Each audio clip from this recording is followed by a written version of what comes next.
창세기 27장 1절로 14절 말씀을 한 절씩 교독하고 마지막 절은 함께 읽겠습니다. 제가 먼저 1절을 읽습니다. 이삭이 나이가 많아 눈이 어두워 잘 보지 못하더니 맏아들 에서를 불러 이르되 내 아들아 하매 그가 이르되 내가 여기 있나이다 하니 이삭이 이르되 내가 이제 늙어 어느 날 죽을는지 알지 못하니 그런즉 내 기구 곧 화살통과 활을 가지고 들어가서 나를 위하여 사냥하여 내가 즐기는 별미를 만들어 내게로 가져와서 먹게 하여 내가 죽기 전에 내 마음껏 내게 축복하게 하라.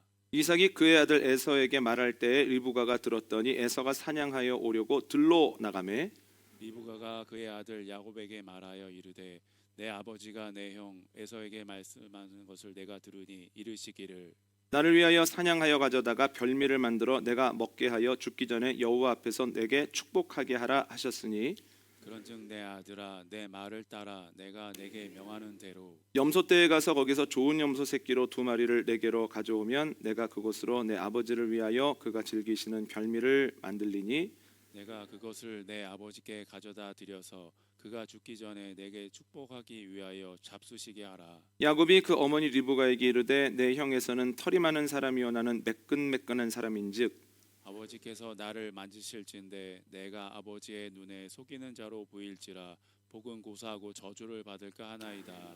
어머니가 그에게 이르되 내 아들아 너의 저주는 내게로 돌리리니 내 말만 따르고 가서 가져오라. 그가 가서 끌어다가 어머니에게로 가져왔더니 그의 어머니가 그의 아버지가 즐기는 별미를 만들었더라. 아멘. 오늘 본문도 처음부터 끝까지 줄거리를 다 이야기하지 않아도 그 내용이 머릿속에 그려질 만큼 기독교인들에게는 굉장히 유명한 내용입니다. 그래도 한번 정리를 해보도록 하겠습니다. 어느 날 이삭이 맏아들 에서를 부릅니다. 내가 나이가 많다. 오늘 하나님이 불러가셔도 어색할 것이 없다. 그러니 너는 나가서 나를 위해 사냥을 하고 그것을 가지고 별미를 만들어서 나를 대접하라. 그러면 내가 먹고 죽기 전에 너를 마음껏 축복할 것이다. 이 에서가 들로 나갑니다. 그런데 이 모든 이야기를 리브가가 들었습니다. 야곱을 불러서 말합니다. 형의 축복을 네가 받았으면 좋겠다. 염소떼에 가서 좋은 염소 새끼 2마리를 가지고 와라. 그랬더니 야곱이 펄쩍 듭니다. 이게 가능하겠습니까? 아버지가 비록 눈은 어둡지만 촉각은 살아있지 않습니까?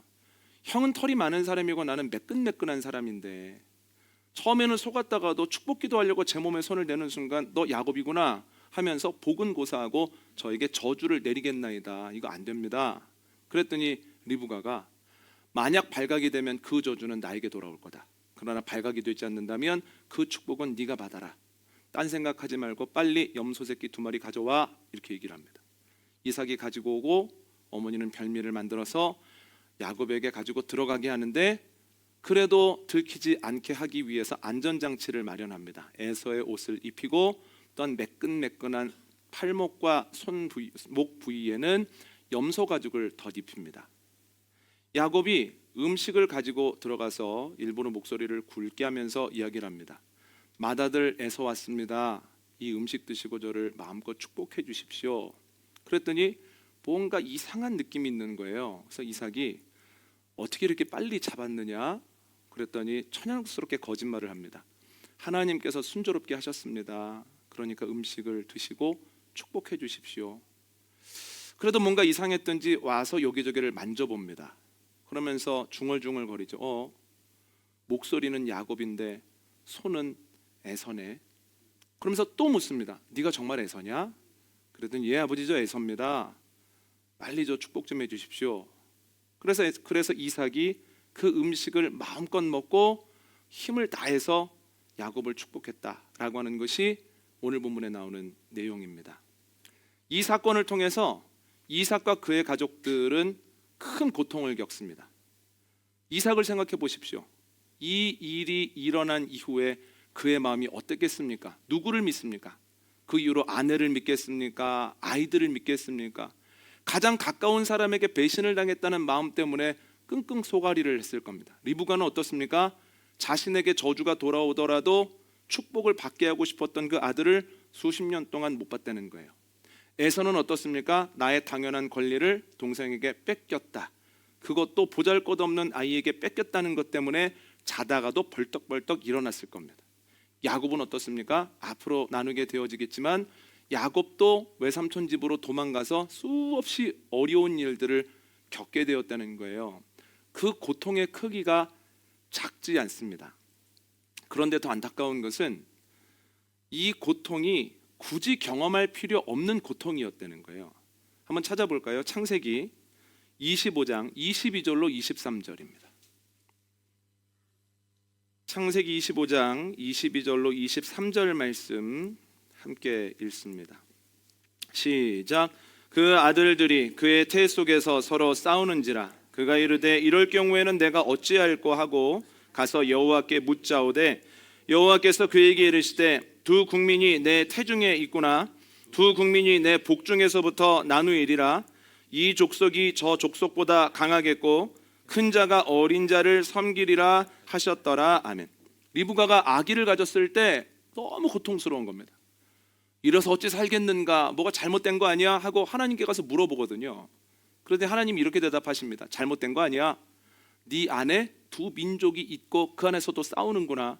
그런데 큰 자가 작은 자를 섬길 거다. 그러니까 야곱과 에서가 태어나기도 전에 하나님은 그들의 삶에 대한 계획을 가지고 계셨다는 거예요. 누가 더 부자로 사느냐, 누가 더 넓은 땅을 차지하느냐, 누가 더 힘이 있게 살 것인가, 이 문제가 아니라 하나님께서 아브라함을 통해서 하신 약속, 즉 족장사를 누구를 통해서 이어가실 거냐라고 하는 그 마음의 계획을 하나님이 가지고 계셨다는 거예요. 이삭 이후에 에서로 이어지는 것이 아니라 야곱을 통해서 내가 그 일을 이룰 것이다, 이미 계획하고 계시거든요. 그렇다면 2주 전에 말씀드렸던 것처럼 굳이 야곱이 형의 장자권을 뺏어오지 않아도 됩니다. 이미 마음을 정하셨거든요. 또 오늘 본문에 나오는 것처럼 아버지를 속여가면서까지도 축복 기도를 안 받아도 됩니다. 그런데 굳이 형의 장자권을 빼앗으려고 노력하고 아버지를 속여서 축복 기도를 받았다가 불필요한 일들을 경험하게 됐다는 거예요. 근데 그 고통이 적지 않습니다. 여기까지 들으시고 저에게 이렇게 반문하실 분들도 계실 것 같습니다. 목사님, 이런 일이 있었기 때문에 외삼촌 집 바단 아람으로 도망가고 거기에서 아내 4명이 생기고 그래서 아들 12명을 낳고 그 12명이 이스라엘 12지파의 기틀이 된 거 아닙니까? 그러니 그가 족장사를 이어나가는 데 오늘 본문의 사건은 꼭 필요했던 거 아닙니까? 이렇게 물으실 수도 있거든요. 노차제가 소개해드리는 어거스틴의 말이 있습니다. 어거스틴 이런 얘기를 했습니다. 사람은 하나님이 주신 선한 것을 악용하지만 하나님께서는 인간의 악도 선용하신다. 그러니까 하나님과 우리의 실력 차이가 어마어마하다는 거예요. 우리는 하나님께서 주신 시간, 건강, 물질, 경험, 지식을 가지고 악한 데 쓸 때가 많습니다. 건강하기 때문에 그 몸으로 딴 데 가고, 돈이 있기 때문에 하나님과 관계없는 것들을 소비하며 살아가고, 내가 가지고 있는 지식으로 남들을 무시할 때도 있고, 주님 주신 선으로 악을 행하거든요.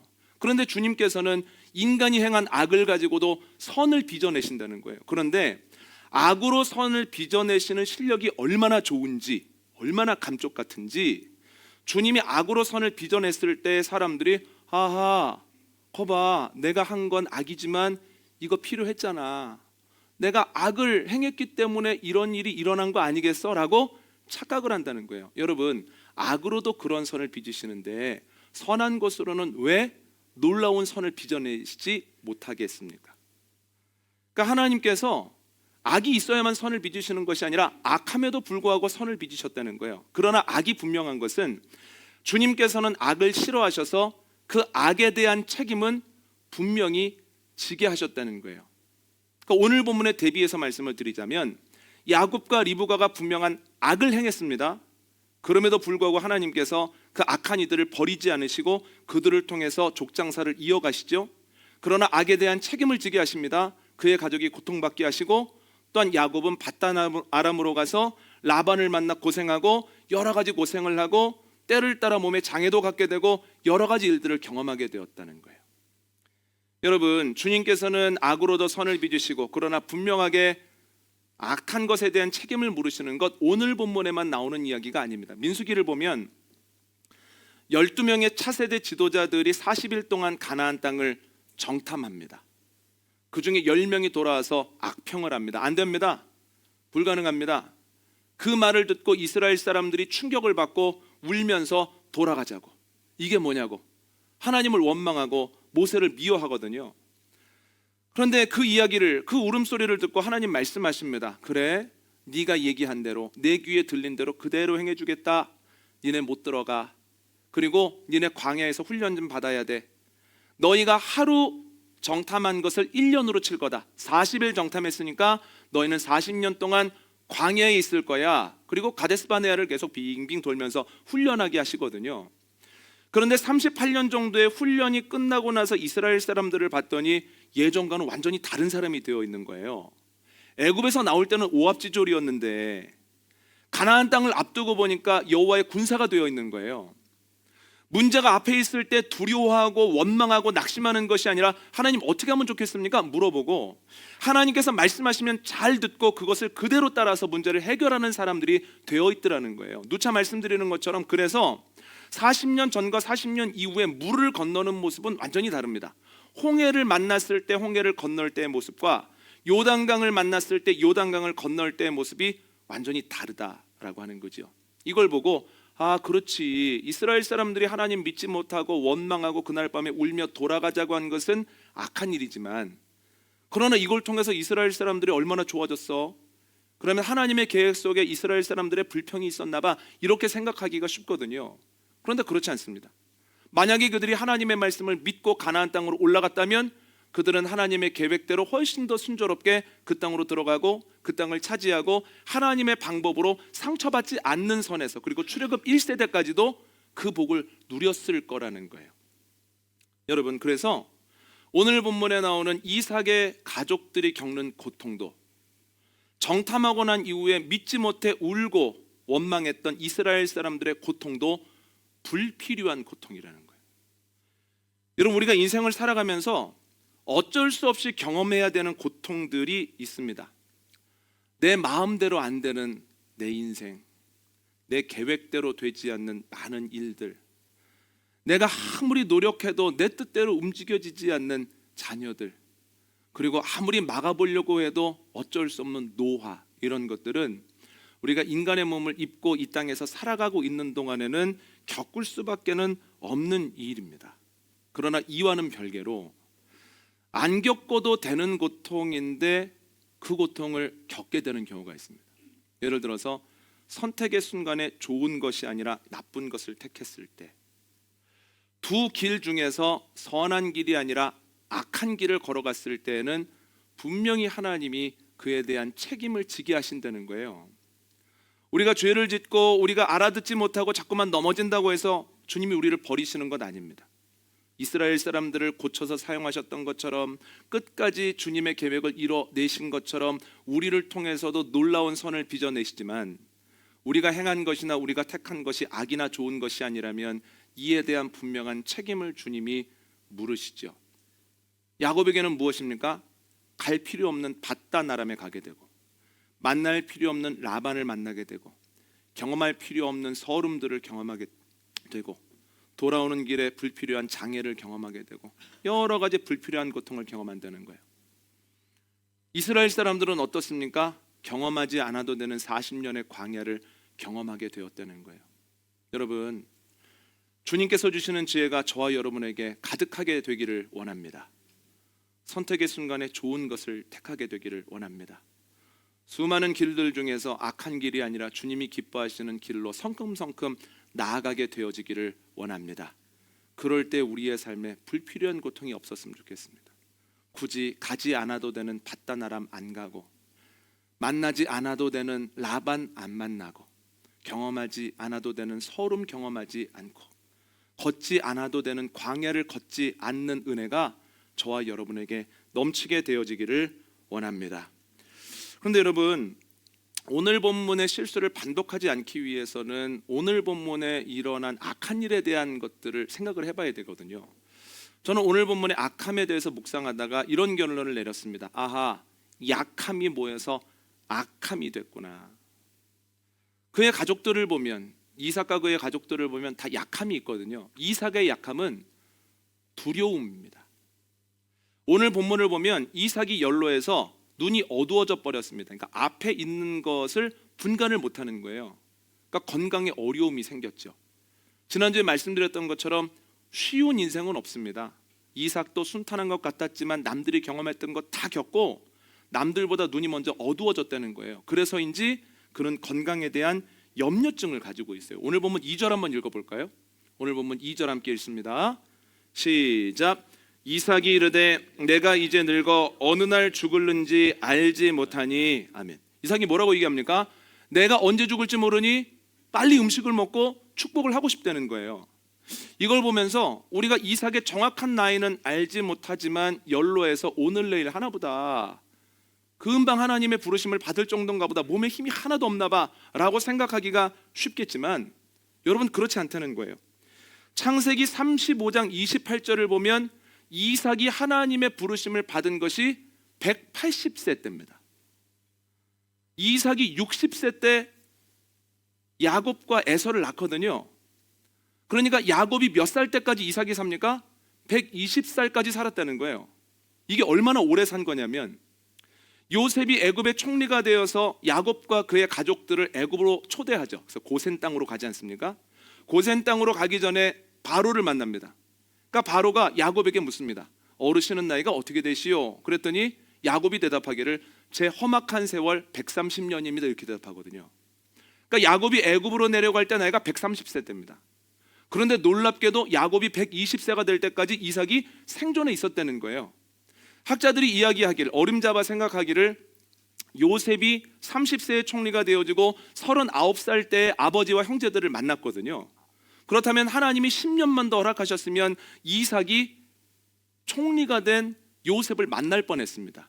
제가 무슨 말씀을 드리고 싶은 거냐면, 여러분 이 사건 이후에도 아주 오랫동안 이삭이 살았다는 거예요. 학자들에 의하면 50년 이상을 살았습니다. 그러면 이렇게 서두를 필요가 있습니까? 없습니까?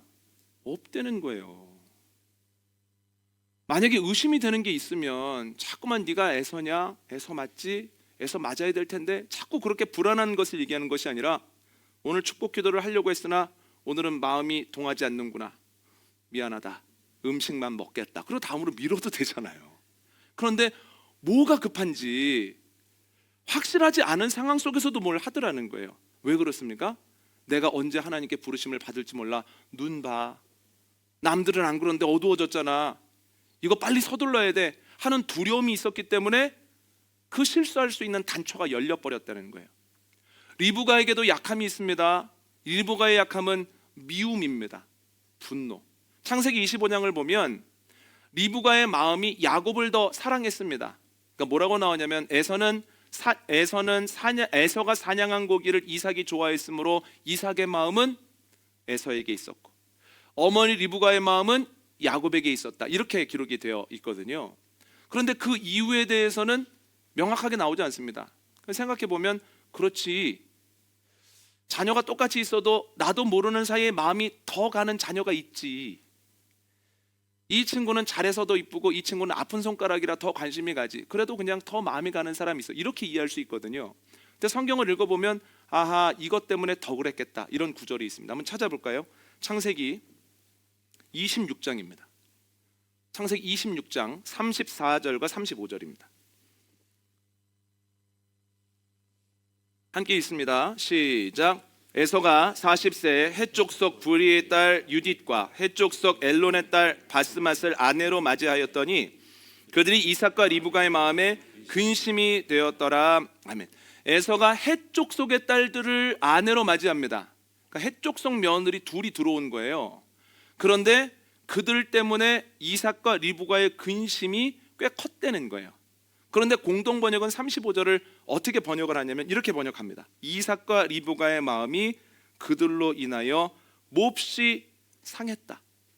그러니까 25장에 나오는 것처럼 어머니 리브가의 마음은 그래도 야곱을 조금 더 선호하거든요. 그런데 그것만으로 오늘 본문에 나오는 일들을 할 수는 없는 거예요.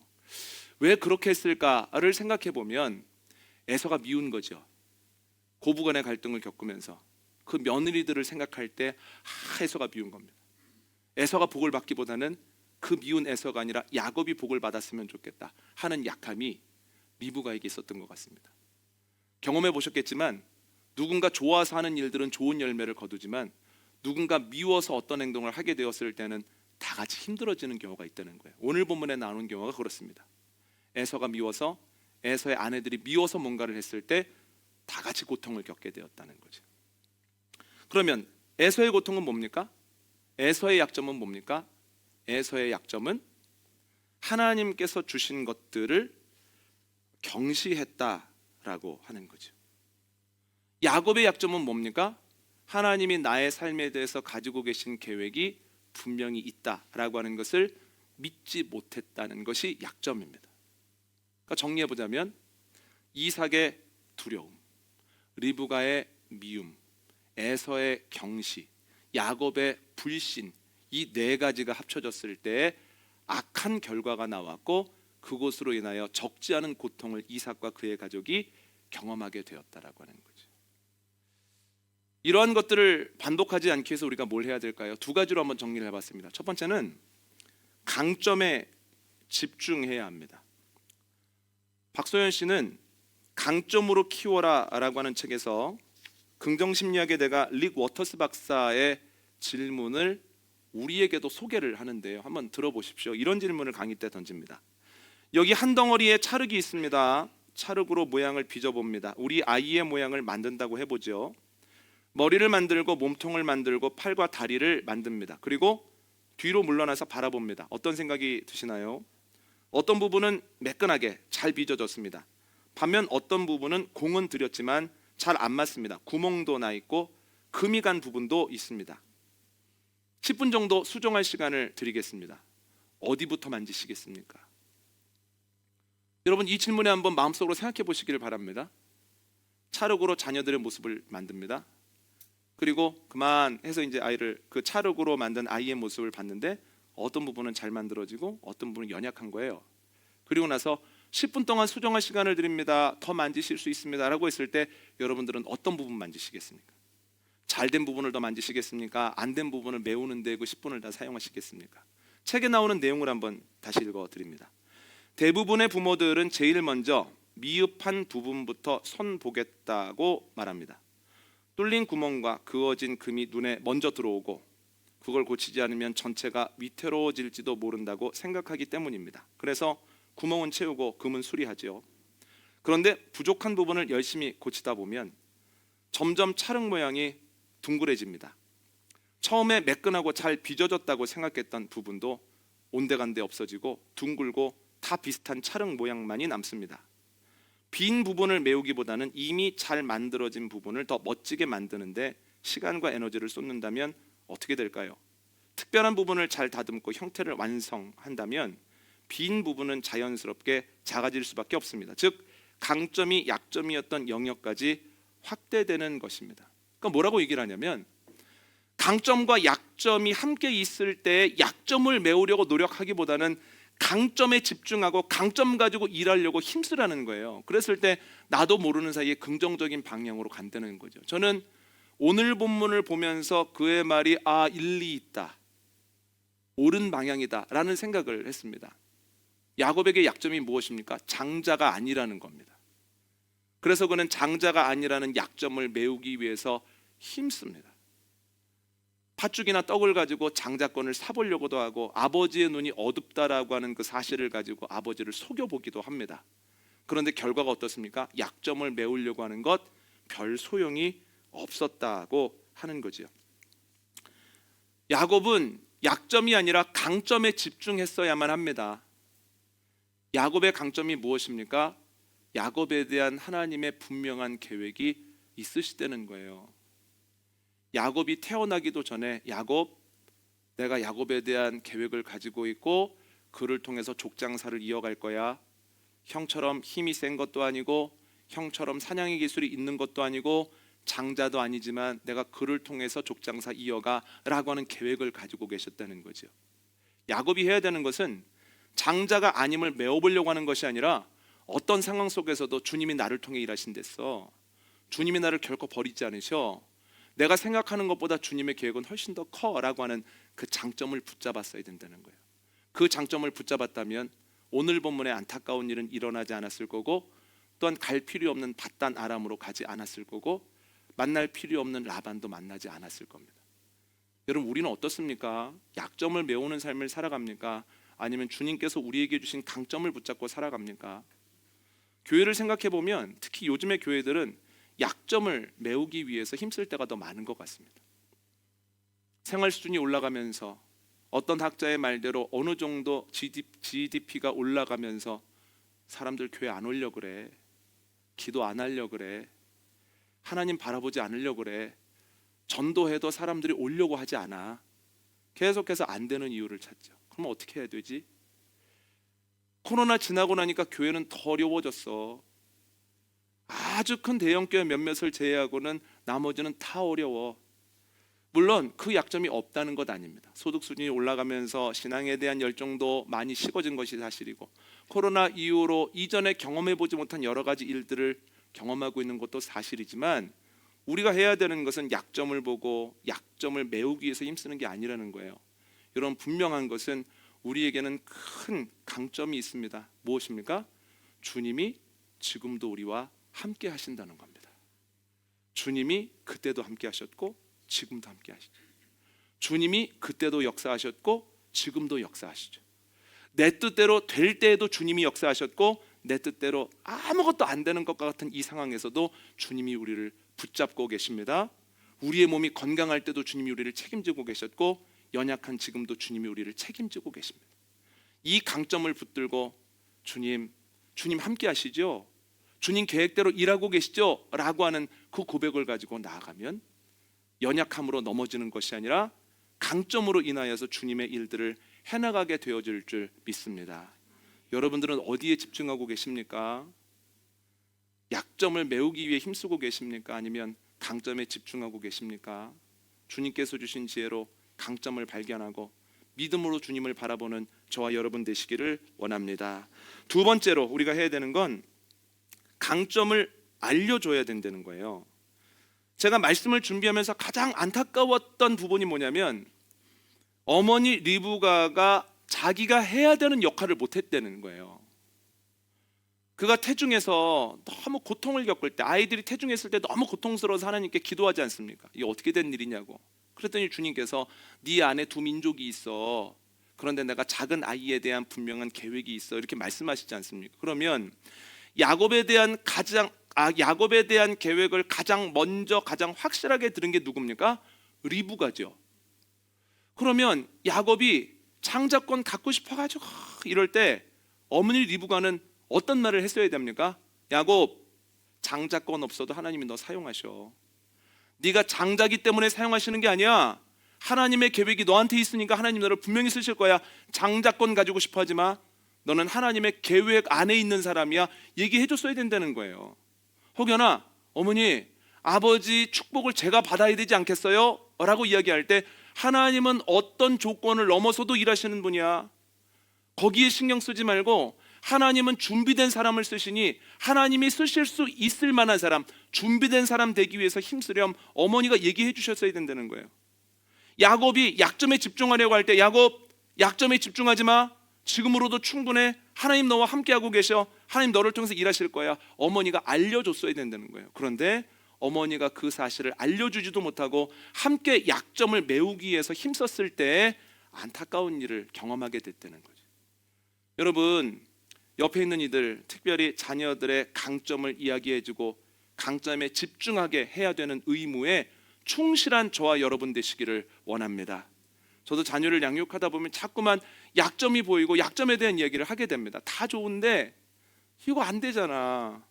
이건 좀 했으면 좋겠어. 그러니까 저도 자꾸만 노력하는데 잘 안 되는 게 뭐냐면, 시험을 보고 하지 않습니까? 그럼 시험을 보고 나면 몇 점 맞았어? 생각보다 잘 볼 때가 있지 않습니까? 그러면 또 물어보는 게, 다른 애들은 이 얘기를 묻고 싶은 거예요. 그러니까 저희가 뭐에 익숙한 거냐면 자꾸만 약한 것을 자꾸 찾아내는데 익숙하고, 또한 강점을 보이면 그건 너뿐만 아니라 다 가지고 있는 장점이야 하면서 그 강점을 희석시키려고 하거든요. 물론 제가 방금 소개해드린 책을 보면 그것은 인간이 오랫동안 생활하는 과정 가운데 강점에 집중하는 것보다 약점에 집중하는 것이 생존에 유리했기 때문이다 라고 하는 분석이 나오고 저도 거기에 동의합니다만, 그러나 성경적 원리는 약점을 메우는 것에서 넘어서서 강점에 집중할 때 하나님이 그것을 통해서 일하시고 그것을 통해서 악으로부터 멀어질 수 있다는 거죠. 강점에 집중할 뿐만 아니라 강점을 잘 알려줘야 하는 그 부모로서의 사명, 배우자로서의 사명을 잘 감당하는 저와 여러분 되시기를 원합니다.